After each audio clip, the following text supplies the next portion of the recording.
الحمد لله الحمد لله وكفى وسلام على عباده الذين اصطفى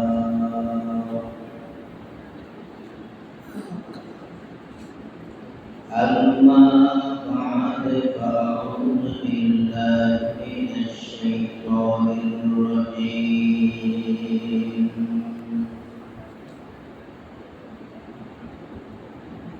بسم الله الرحمن الرحيم يا أيها الذين آمنوا ادخلوا في السلم كافة ولا تتبعوا خطوات الشيطان إنه لكم عدو مبين صدق الله العظيم وصدق رسوله النبي الكريم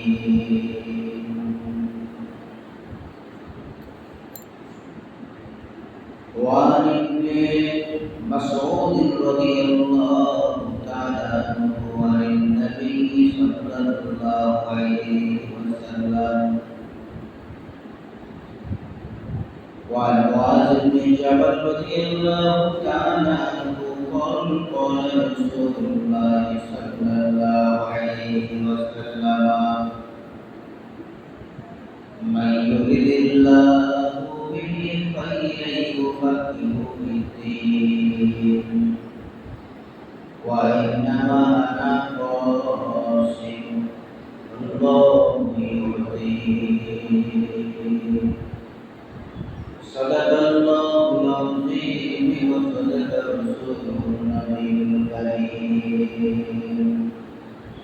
وقال تعالى في شأن حبيبه إن الله وملائكته يصلون على النبي يا أيها الذين آمنوا صلوا عليه وسلموا تسليما اللهم صل على محمد وعلى آل محمد كما صليت وسلمت على إبراهيم وعلى آل إبراهيم إنك حميد مجيد اللهم بارك على محمد وعلى آل محمد كما باركت على إبراهيم وعلى آل إبراهيم إنك حميد مجيد আলহামদুলিল্লাহ মহান আল্লাহ রাব্বুল আলামিনের দরবারে শুকরিয়া যে আল্লাহ তাআলা আমাদেরকে সকলের আগে মদিনা আসার প্রশাসন করতে অধিকার করেছেন এই জন্য মহান আল্লাহ রাব্বুল আলামিনের দরবারে আমরা সকলে বলি আলহামদুলিল্লাহ আলহামদুলিল্লাহ এবং লক্ষ কোটি দরুদ সালাম মুহাম্মদুর রাসূলুল্লাহ সাল্লাল্লাহু আলাইহি ওয়াসাল্লামের উপর সাল্লাল্লাহু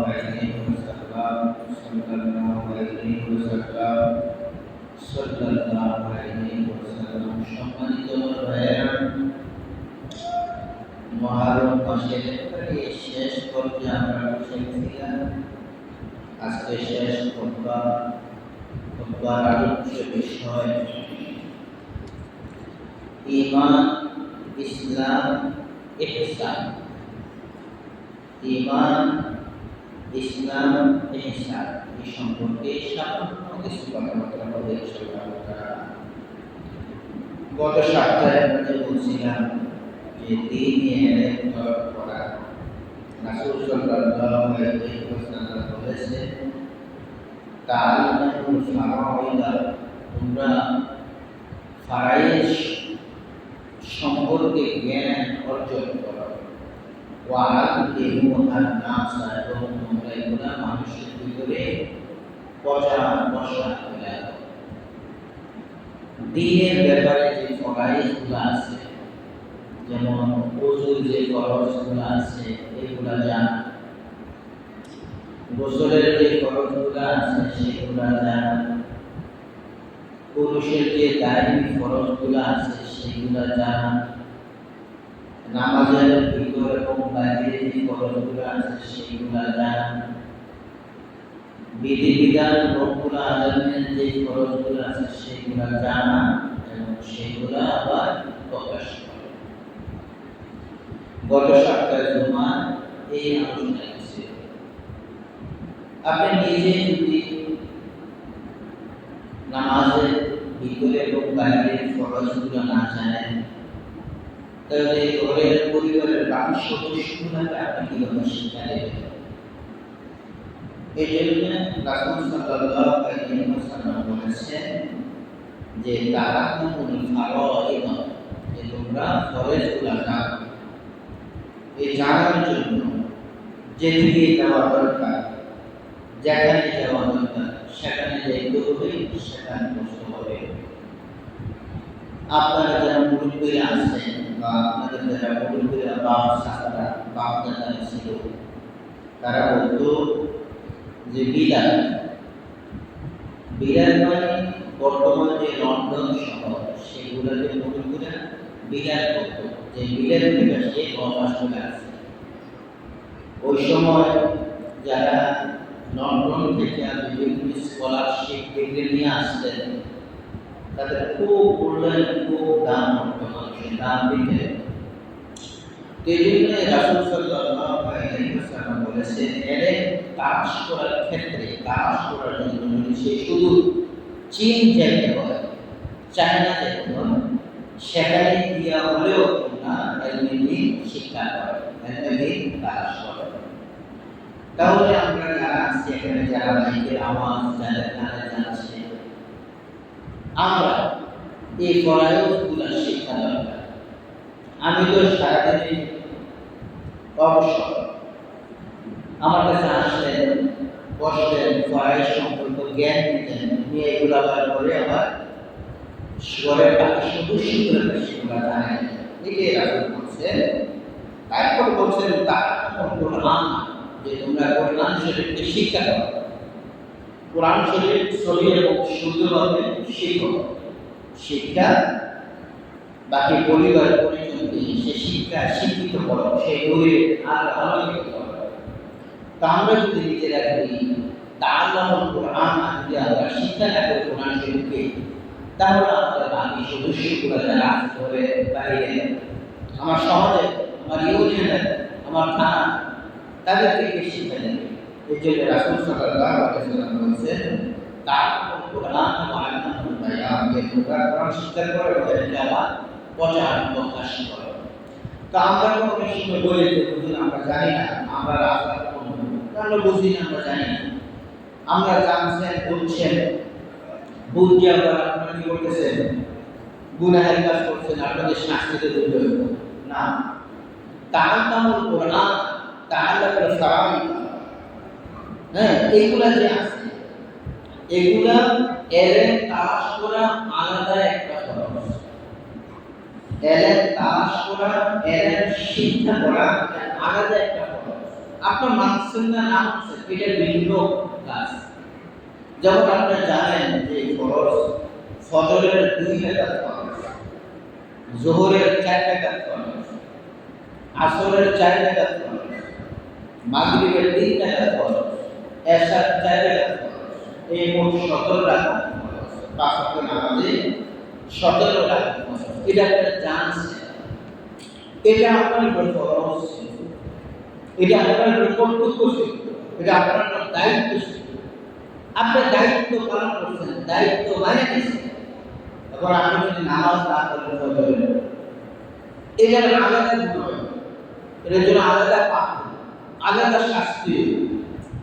তো এটার সাথে আপনি যদি বলেন আমরা যাচ্ছেন, আপনাদের শাস্তি বেশি না, কথাটা এরকম। আপনারা জানেন না কেন, বুঝলেন না কেন, এই জন্য শাস্তি একটা, আমল করলেন কেন, এই জন্য শাস্তি আলাদা। দুনিয়ার বহু মানুষ, বহু কাজে বোন, ইঞ্জিনিয়ারিং ভাই, কত কিছু শিক্ষা করে মানুষ। এই পৃথিবীতে এমন কোনো কাজ নাই যে কাজ মানুষের যায় না, সব কাজ মানুষের যায় না।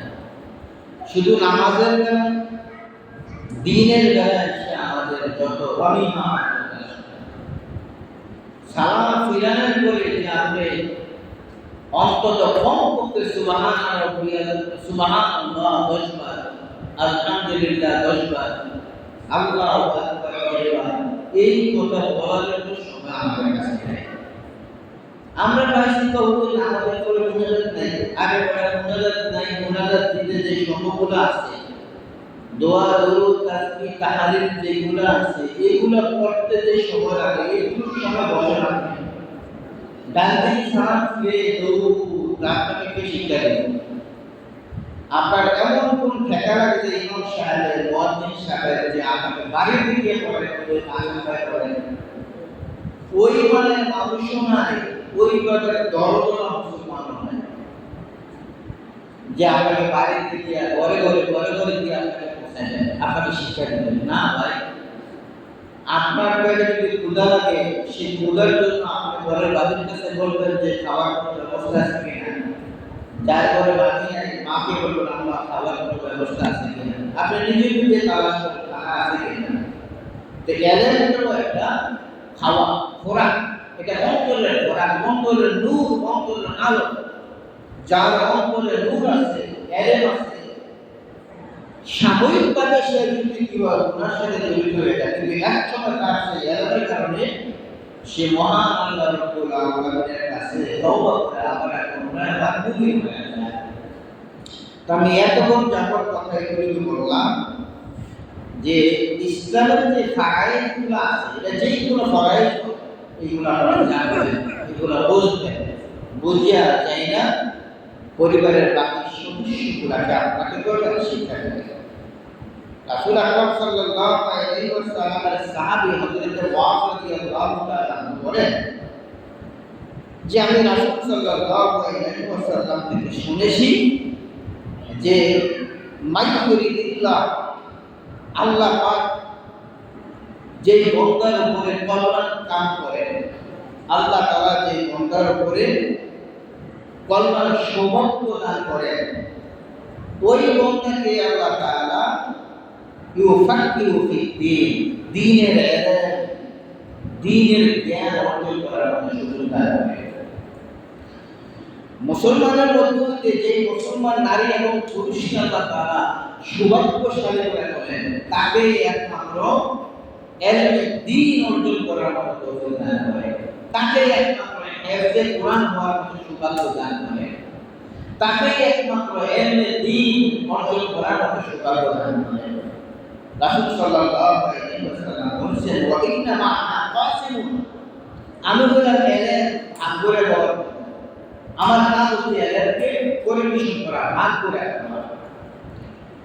ওয়াল্লাহু ইউতি, আর আল্লাহ তাআলা হলেন দেনওয়ালা, আল্লাহ তাআলা দেন, আমি ভাগ করে দিই, আল্লাহ তাআলা দেন, আমি ভাগ করে দিই। এই জন্য আমার ভাইয়েরা, আপনারা যে যেখানে থাকেন না কেন, এই সৌভাগ্য যে অর্জনটা, এই যে কল্যাণকর একটা বিষয়, যে আল্লাহ যে বান্দা বান্দাকে মহব্বত করেন, তার জন্য কল্যাণ থাকেন, তাকে শুধু একমাত্র ইলমে দ্বীন অর্জন করার মতো সুযোগ এবং তৌফিক দান করেন। তবে এই হাদিসটার দ্বারা আমি আপনাদেরকে বোঝাতে চাচ্ছি এই কথাটাই যে ওই মানুষটাকে তারা মহব্বত করে তাকে কিভাবে চিনবেন, যাকে আল্লাহ তাআলা আরবি জ্ঞান দান করেন, আরবি জ্ঞান যাকে দান করেন, বুঝবেন যে মহান আল্লাহ রাব্বুল আলামিন তাকে তার জন্য কল্যাণ রাখছেন, তার জন্য খায়ের রাখছেন, তার জন্য বরকত রাখছেন, তার জন্য রহমত রাখছেন। এর পরবর্তীতে আরেকটা হাদিস হযরত আবু দারদা রাদিয়াল্লাহু তাআলা আনহু থেকে রওয়ায়াত। হযরত আবু দারদা রাদিয়াল্লাহু তাআলা আনহু এই ব্যাপারে, এই ইলম তালাশ করার ক্ষেত্রে একটা হাদিস নিয়ে আসছেন। যে হাদিসটা হলো, মান সালাকা তরিকান, যে ব্যক্তি রাস্তায় চলে, যারা সৌদি আরবে গেছেন, আরবি একটু সামান্য জ্ঞান আছে তারা বুঝবেন, তরিক শব্দের অর্থ হচ্ছে রাস্তা। ইয়াতলুবু ফীহি ইলমান, যেই মানুষ, যেই নারী এবং পুরুষ এলমে দ্বীন অর্জন করার জন্য, কোরআনের এলেম অর্জন করার জন্য যেই রাস্তা দিয়ে হাঁটাচলা করে, মহান আল্লাহ রাব্বুল আলামিন বলেন যে রাসূল সাল্লাল্লাহু আলাইহি ওয়াসাল্লাম বলেছেন যে আল্লাহ তাআলা বলেন সালাকাল্লাহু বিহি তরিকান ফি তুরুকিল জান্নাহ, বলে যেই রাস্তা দিয়ে হাইটা মুক্তলে যায়, যেই রাস্তা দিয়ে হাইটা সে মাদ্রাসায় যায়, যেই রাস্তা দিয়ে হাইটা এলমে দ্বীন অনুসরণ করার জন্য যায়, যেই রাস্তা দিয়ে হাইটা মাহফিলে কিছু আরবি আদব শিক্ষা করার জন্য যায়, আল্লাহ রাব্বুল আলামিন বলেন, বলে সে দুনিয়া দেখার ভিতরে দেখা যায় মাহফিলের রাস্তা, মসজিদের রাস্তা, মুক্তবা রাস্তা, মূলত এটা আল্লাহ তাআলা জান্নাতের রাস্তা হিসেবে কবুল করেন। সুবহানাল্লাহ। মনে হচ্ছে যেন সে দুনিয়ার রাস্তা না, সে যেন কোনো জান্নাতের কোনো রাস্তাতে সে কি করতেছে, হাঁটতেছে। আর ওই এলেম তলবকারী ব্যক্তি, যাকে তলবুল ইলম বলা হয়, রাসূল আকরাম সাল্লাল্লাহু আলাইহি ওয়াসাল্লাম বলেন ইন্নাল মালাইকাতু লা তা'বাউ আজনিহাতাহা, যে হৃদয় যে তার জন্য কি করে, তার জন্য ফেরেশতারা সম্মানে, ফেরেশতার পর তার পায়ের নিচে কি করে বসে যায়, ফেরেশতারা তার মাথা, ফেরেশতার মাথা কি করে ওই তলবুল ইলমের পায়ের নিচে বসে যায়। এই জন্য আমার ভাই তলবুল ইলমের অনেক সম্মান, অনেক ইজ্জত, অনেক দাম। তলবুল ইলম তাকে বলা হয় যে ইলম তলব করে। তাহলে এই ইলম তলব করতে গিয়ে আপনি মাদ্রাসার ছাত্র হতে গিয়ে এমন না যে শুধু 20 বছর পর্যন্ত আপনার টাইম, 1-2 পাবেন না, মৃত্যু পর্যন্ত আপনি ইলমে দ্বীন তালাশ করতে পারবেন, ইলমে দ্বীন আপনি তালাশ করতে পারবেন, মৃত্যুর আগ পর্যন্ত আপনি তলবুল ইলম করতে পারবেন। একবারে বলে আপনার কুফরি গান চলে আসে এর আগ পর্যন্ত আপনি ইলম তলব করতে পারবেন। আপনি কোরআন শরীফে বাংলা পড়া আছে, এটা দোকানে বসে বসে পড়ে, কিছু সময় নিয়ে মসজিদে আসেন, আজানের 10 মিনিট 15 মিনিট 20 মিনিট আগে আসেন, আয়সা আপনি দুই রাকাত তাহিয়াতুল ওযু বা রুকুর মধ্যে নামাজ পড়া, এরপর আপনি কোরআন শরীফ বা বাংলা কোরআন শরীফ বসে দেখলেন। আপনার হাদিসের বহু কিতাব আমাদের মসজিদ মাদ্রাসা করতে ঘরে ঘরে আছে, এগুলো দেখলেন। তা আমরা তো সেই সময় আমরা হয়েছি যে দুনিয়ার পাগল, দুনিয়ার লোভী, দুনিয়ার জন্য দৌড়াই। আখিরাতের জন্য যে আমার আপনার সামান্যতম ইলমের প্রয়োজন, সামান্যতম জ্ঞানের প্রয়োজন, সেটা আমরা জানি না, সেটা আমরা বুঝি না। আমরা এই স্বার্থপর দুনিয়ার জন্য সবাই পাগল, বলতে ইমাম, মুয়াজ্জিন, মুসল্লি, সভাপতি, কমিটি যা সব দুনিয়ার জন্য আমরা পাগল। অথচ এই দুনিয়া, হযরত আদম আলাইহিস সালাম দুনিয়া এসে সকালবেলা আপনি লাউয়ের চারা, লাউয়ের বিচি নিচে, এটা আপনার সকালে দুপুরে লাগানোর পরে আসরের সময় ওই গাছ থেকে ফল পায়ে নিয়ে আসে। অর্থাৎ সকালবেলা লাউয়ের চারা লাগাইছে, আর এটা সন্ধ্যাবেলায় সেই চারাটা বীজ থেকে চারা হইয়া সেটা থেকে ফল দিয়েছে, বিকালবেলায় ওটা থেকে ফল হইয়া আদম আলাইহিস সালাম ব্যবহার করছে। এই যে বিকালবেলায় এই মাটিকে আল্লাহ তাআলা, এই মাটিকে আদম আলাইহিস সালাম মাটি বলতে যে আদম তুমি তো আমার বৃদ্ধকালে আছো, তুমি আমার বৃদ্ধকালে আছো, তুমি আমার যৌবনকাল আসে নাই। তাহলে সকালবেলা বীজ বুনলে সেটা যদি সন্ধ্যাবেলা সেটা থেকে ফল খাওয়া যায়, মাটির এরকম শক্তি মাটির ছিল আল্লাহ তাআলা দিয়েছেন। সেই মাটি আদমকে বলেছে আদম তুমি তো আমার বৃদ্ধকালে আছো, তাহলে যৌবনকালটা কি ছিল? তো সেই যুগই আমরা নিয়ে দৌড়াদৌড়ি পারাপারি যা যেভাবে বলছে সেভাবে আমরা টাকা পয়সা ইনকাম করার চেষ্টা করি। আসুন না আমার ভাইয়েরা, কিছু সময় আমরা আজানের 10 মিনিট আগে আসলাম, এসে একটু কোরআন তেলাওয়াত করলাম, একটু হাদিস শরীফে কাটাকাটি করলাম, একটা মাসালা নিয়ে আমরা নিজেদের ভিতরে মাসওয়ারা করলাম, নিজেদের ভিতরে মোনাজারা করলাম। আপনারা তো অনেক সময় বলেন যে দুইটা এমএ পাস ছেলে, 4টা ডিগ্রি পাস ছেলে একসাথে থাকতে পারে, দুইজন আলেম একসাথে থাকতেই পারে। ওটা তো আমরা প্রায় সময় আপনারা বলেন যে দুইজন হুজুরের এক খাতা পড়ে রাখা না, কত 7জন এমএ পাস, বিএ পাস, ডিগ্রিধারী ঢুকে আপনার একটা লেখা করে রাখা।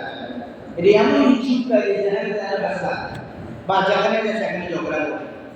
আসলে আমার এই ছাত্র বয়স, আমি যতবার আমার ছাত্র বয়সে ছিলাম ততবারে এই কাজের সাথে আমার মহামারী হয়েছে। কেন?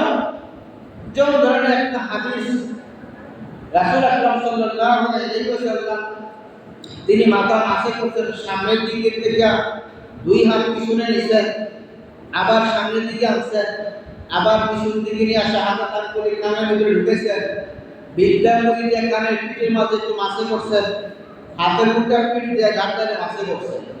এই হলো রাসূল সাল্লাল্লাহু আলাইহি ওয়াসাল্লামের রাসূলের আরেকটা হাদিস আছে যে তিনি সর্বপ্রথম পিছন দিক থেকে সামনে আনছেন, সামনের দিক থেকে পিছনে নিছেন, পিছনের দিকে সামনে এনে আবার কানের ভিতরে বিদ্যার শাহাদাত দান করে দিয়েছেন, বিদ্যার মধ্যে কান মাসি করছেন, হাতে পিঠ দ্বারা কান মাসি করছেন। তখন এই দুই মাসালা নিয়ে যখন আপনাদের ভিতরে দিয়ে হোক মোটামুটি একটা বয়স এবং স্বাভাবিক কিন্তু কথা শুরু হবে, সামনের থেকে পিছন নিচে এগার পক্ষে আদেশ দিবেন সে, পিছনের থেকে হাত একটা মাথা মাথা এগার পক্ষে আদেশ দিবে সে, স্বাভাবিক তার কিন্তু কি হবে? মনোমালিন্য হবে। তো পাবলিক মনে করে যে হুজুররা ঝগড়া করে, আসলে এটা কি না ঝগড়া। যেমন ইমাম শাফিঈ রাহমাতুল্লাহ আলাইহি বলেন যে নামাজ যখন ইকামত দিবে তখন তোমার পকেট থেকে মেসওয়াক বাইর করে ডান দিক থেকে বাম দিকে, বাম দিক থেকে ডান দিকে, ডান দিক থেকে বাম দিকে দিলে তোমার মেসওয়াক করা হয়ে যাবে। এজন্য যারা আপনারা সৌদি আরব ছিলেন, সৌদি আরব মানুষের বুক পকেটের ভিতরে আরেকটা চিকুন পকেট আছে, ওটার মধ্যে শুধু একটা মেসওয়াক থাকে, অন্য কিছু না। এই বাম পাশে পকেটের ভিতরে আরেকটা চিকুন করে সিলিন্ডা কি গাদিরে আছে না, জসিম ভাই দেখছেন না, ওটার মধ্যে শুধু মেসওয়াক থাকে। বা যারা কিছু বইয়ে বসতেন দেখছেন, আপনিও দেখছেন, সব সময় মেসওয়াকটা এই জায়গায় থাকে। কিন্তু ইমাম আবু হানিফা রাহমাতুল্লাহ আলাইহি বলেন যে ওযু করার আগে মেসওয়াক করা হয়, এটা সবচেয়ে উত্তম, সবচেয়ে আওলা। তো আমি যদি এই পক্ষে থাকি, আপনি যদি মেসওয়াক ওই কমতি সালাত করার সময় যদি ধরা দেন, ওটার পক্ষে আপনার থাকেন, তো দোনোজনের মধ্যে মতবিরোধ হবে। এটা নিয়ে দুনিয়ার জন্য তো আছে হাদিস কোরআনের একটা গবেষণা রিসার্চ করা, কানটাকে জড়িত করে এই যে কতটুকু কাট করা। কিন্তু মানুষের বয় দুজন আরে এক জায়গায় থাকতে পারে না, সাতজন এভাবে বাসন একটা ধরে ওটা হচ্ছে এমন একটা জ্ঞান আসবে না, এটা আঙ্গুলের মতো, এটা পোড়ায় এটা পোড়ায় শাখা করে। কিন্তু বাংলা এলাকা সেটা আপনাকে কি করে না পোড়ায়। বাংলা এলাকা যে যেভাবে আছে, আমার জন্মের আগে সরিষরে এক অপর যেভাবে আছে, আজও পর্যন্ত সরিষরে এক অপর ওইভাবে আছে। কিন্তু আজ থেকে 1600 বছরের যে হাদিস কোরআন ছিল, আয়াতগুলো রিচার্জের ব্যাখ্যা বিশ্লেষণ ছিল, এটা দৈনন্দিন প্রকাশ পাচ্ছে। আর সহজ করে যদি কি করতে দেখতে আছে, তো এটা নিয়ে তো আপনার ভিতরে তো মতবিরোধ হবে, এটা তো স্বাভাবিক কথা। কিন্তু আমরা সেটা জানি না, আমরা সেটা বুঝি না, যার জন্য আমরা বলি যে তাহলে আমার ভাইয়েরা, রাসূল আকরাম সাল্লাল্লাহু আলাইহি ওয়াসাল্লাম বলেছেন এলেম তালাশ করার জন্য, এলেম তালাশ করার জন্য, আরবি জ্ঞান তালাশ করার জন্য যে রাস্তা দিয়ে হাঁটে, আল্লাহ তাআলা বলেন যে সেটা দুনিয়ার রাস্তা না, সেটা জান্নাতের রাস্তা। এবং রাসূল সাল্লাল্লাহু আলাইহি ওয়াসাল্লাম বলেছেন কোন এলেম দিন তালাশ করার জন্য কোন নারী বা পুরুষ যখন বলতে দাঁড়িয়ে হয়, তার সম্মানার্থে তার পায়ের নিচে ফেরেশতাদের পর বাঁকা আছে। আপনারা শিহাবুদ্দিন আউলিয়া নাম শুনছেন না? নিজামুদ্দিন আউলিয়া, এই ওনার ইতিহাস যখন আপনারা ডাক্তার করবেন, একটা একমাত্র বহু কিতাব এই মোবাইলের ভিতরে পাওয়া যায়, বহু হাদিসের সব কিতাব আপনি মোবাইলে পাবেন। আপনি জায়গা মতো আপনি যাই করবেন, ওইখানে গিয়ে বলতে হবে জায়গা মতো শরীফের পুরো সেটটা আপনি চাই, আপনার অটোমেটিক আপনার মোবাইলে চলে আসবে। তা আমরা তো বিভিন্ন খারাপ সিনারি, খারাপ দৃশ্য আমরা প্রায় সময় আমরা মোবাইলে দেখি। তো নিজামুদ্দিন আউলিয়া তিনি কথায় আছে যে তিনি 100 জন মানুষ মারা করছেন, তারপরে সে ঘুরছেন আউলিয়া করছেন, এরকম একটা ইতিহাস তার। তো আমি ওদিকে না গিয়ে শর্টকাট করে বলতেছি, নিজামুদ্দিন আউলিয়া রাহমাতুল্লাহ আলাইহি সে যখন এলেম তালাশ করতে যখন ঘর থেকে বাইরে হয়েছেন, বাইরে একজন ব্যক্তিকে বলছেন যে আমাদের জীবনে এত গুনাহ করছি, এত মানুষ হত্যা করছে, আমাকে কি আল্লাহ তাআলা মাফ করবে? আপনি তওবা করি। উনি বলছেন যে না তোমার মাফ করবো না, তুমি এতজন মানুষ মাত্র 99 জন মানুষ মাত্র তোমার আল্লাহ ক্ষমা করবে কিভাবে? কারণ নিজের মধ্যে না হলে তো আমার তো আল্লাহ মাফ করতে হবে, তার পুরো বেড়ে শেখা পুরো মাইরে আমি সেঞ্চুরি করলাম 100 জন শেষ করছে। ওই আরেকজন ব্যক্তির কাছে গেছে যে ভাই আপনি 100 জন মানুষ মার্ডার করছে, আমার আল্লাহ মাফ করবে কিনা? উনি বলছেন এটা আমার দ্বারা সম্ভব না, তবে আমার থেকে যোগ্যতা পূর্ণ একজন ব্যক্তি আছে, দরকার এখান থেকে দরকার গিরাজ বা রামমোহন ওইখানে গিয়ে ওনার সাথে তালাশ করেন, ওনার সাথে আপনি আলাপ আলোচনা করেন, আল্লাহ ওই সাথে মাফ করতেও পারে। তো তিনি ধরেন রামমোহনের উদ্দেশ্যে রওনা হয়েছে, রওনা হয়ে গিয়া পয়সারা গিয়া তিনি কি হয়েছে এন্তেকাল করছে। তো এখান থেকে পয়সারা রাস্তাটা যতটুকু পয়সারাতে রামমোহন আরো বেশি। তো ওনাকে যখন মৃত্যু যখন হয়ে গেছে, লাশ যখন পড়ে রয়েছে, এবার জান্নাতে ফেরেশতারা আছেন, জাহান্নামের ফেরেশতারা আছেন। জাহান্নামের ফেরেশতারা বলতেছে যে সে যে এলেন তালাশ করার জন্য ঘর থেকে বাইরে হয়েছে, সামনে যে রাস্তাটা আছে রাস্তাটা তো বেশি, সে তো কম আছে।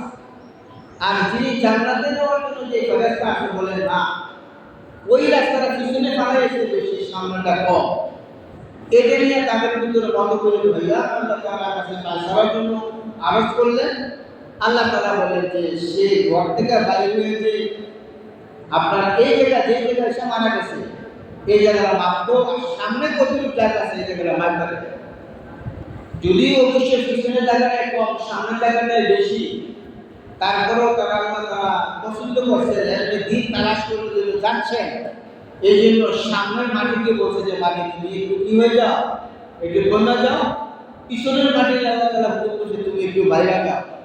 মাপ দিলে যখন বোঝা যায় যে এখান থেকে তিরাশার কাছে 50 মাইল, আর ওই জায়গাটা তিরাশার থেকে রামমোহন হলো 5 মাইল, তাহলে বোঝা গেল একটা দিন তালাশ করার জন্য বেশি আসছেন, এই জন্য জান্নাতের ফেরেশতা তাকে নিয়ে জান্নাতে চলে যায়।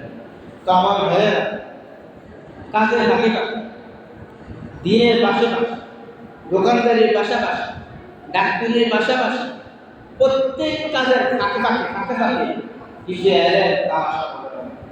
আমরা এখানে কয়জন লোক আছেন যিনি বলতে পারবেন যে আমাদের ভিতরে বাইরে একটা বয়স এবং আমরা বলতে পারি এটা তো জরুরি কথা। মারে বাবার যে জানাজা দিবেন, তারা যে শেষ নামাজ পড়ে তাকে যে কবরস্থ করবেন, ওই শেষ দিকে নামাজের দোয়া আমরা অনেকে পারি না, যদি আমাদের এই মসজিদে কন্টিনিউ প্রত্যেক দিন পড়া আমরা পারি। যে মা যে বাবা, আমরা সবাই এখানে বাবা হয়ে গেছি মোটামুটি, একটা ছেলের জন্য একটা মেয়ের জন্য নিজের জান কুরবান, নিজে অসুস্থ হয়ে ছেলে মেয়ের দিকে তাকে নিজের সুস্থতার জন্য ওষুধ খায় না, নিজের ছেলে মেয়ে পড়ালেখা খরচ দোকানের জন্য টাকাটা গুছে রেখে দেয়। সেই বাবা যখন ইন্তেকাল করে শেষ নামাজ শেষ বিদায়, তার জানাজার নামাজের দোয়াটাও আমরা সেই কবল করে তোলা, সেই দোয়াটা সঠিকভাবে আমরা করতে পারি।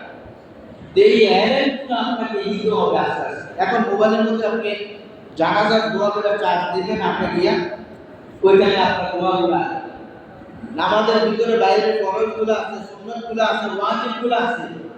আপনার মধ্যে ইমাম সাহেব রাখেন জ্ঞান করতে, জ্ঞান ওদের শাসক জ্ঞান করতে পারবেন, সব ফালতু কথা, ফালতু মানুষের এই কর্তব্যগুলো করে জ্ঞান করতে হুজুর আমরা করতে থাকতে আমরা জ্ঞান করতে। আর আমরা জিজ্ঞাসা করেন যে হুজুর নামাজ পড়ার কারণ কয়টা, হুজুরের নামাজ আমরা বলতে জানি না, নামাজের ওয়াজিবের কয়টা, নামাজের ভিতর বাইরে ফরজ কয়টা, এইটার কোনো খবর নাই, তো জ্ঞান করতে বহু মসজিদে কমিটি আমারও বলছে আমরা এই ডাক্তার আমরা জ্ঞান করতে বললাম না, কত কিছু করতাম না, কেন দেখা দিবে দেখ গল্প চলে গেছে আর প্রতি মানে বাসে আর প্রতি অহেতুক জিনিসগুলো নিয়ে আমরা বাড়াবাড়ি করছি, যেগুলো প্রয়োজনীয় সেটা না। হ্যাঁ প্রয়োজনীয় আগে ফরজগুলো আদায় করে আসেন না, মোস্তাহাব হয়ে যায়, মোস্তাহাব যদি যাই না আস্তে আস্তে ফরজ আদায় করেন, আপনারা ওয়াজিব আদায় করেন, সুন্নত মুআক্কাদা আদায় করেন, সুন্নত আদায় করেন, সুন্নত ছোট সুন্নত আদায় করেন, নওয়াফিল করেন, এখন মুস্তাহাব হয়। আমরা দৌড়ে মুস্তাহাব নিয়ে আগে দিয়ে এই যে কাছে সৌদি আরব, তারা সব জাহান্নামের মধ্যে গেল, একটা মানুষ জান্নাতে যাবে। একবারে কাবা শরীফের দিন নামাজ পড়া হেবড় জান্নাতে যাবে, আমরা জীবনে জ্ঞান করতে এক নম্বরে একবারে দেবো এই বেহুদা কথা দিয়ে বলে দিয়া সময় নষ্ট না করে আসে না পাখিটা দিয়া নামাজের ফরজিয়ত গুলা গোসলের ফরজ গুলা বহু মানুষ আছে গোসলের ফরজ জানে না বহু মানুষ আছে গোসলের ফরজ জানে না তো 60 বছর নামাজে পড়তে এক ওয়াক্ত নামাজ না বহু মানুষ আছে তাই ফরজ জানে শরীরে নাপাক থাকলে কিভাবে এটা পরিষ্কার পরিচ্ছন্ন করতে হবে অনেক মানুষ জানে কে জানে আমার এই জিজ্ঞেস যেখানে পাবেন জিজ্ঞেস এই পর্যন্ত 10 বছরে একটা কঠিন মাসালা করেন না যে মাসালার জন্য আমি আমার উস্তাদের কাছে ফোন দেওয়া লাগবে এই মাসালাটা একবারে ছোট মামুলি মাসালা এসে বলে বলে তার মাসালা জিজ্ঞাসা করবেন ইমাম সাহেবকে পায়খানা গরম করে নেবেন গান শুনে গেলেন শরীর থেকে বই বই আপনার না মাসালা টাইপ আল্লাহ তাআলা আমাদের সকলকে এলমের দ্বীন অর্জন করার মতো সুযোগ করতে দান করার সকলকে আমিন আখির দাওয়ানা আলহামদুলিল্লাহ যারা করে আসছে যারা আপনাদের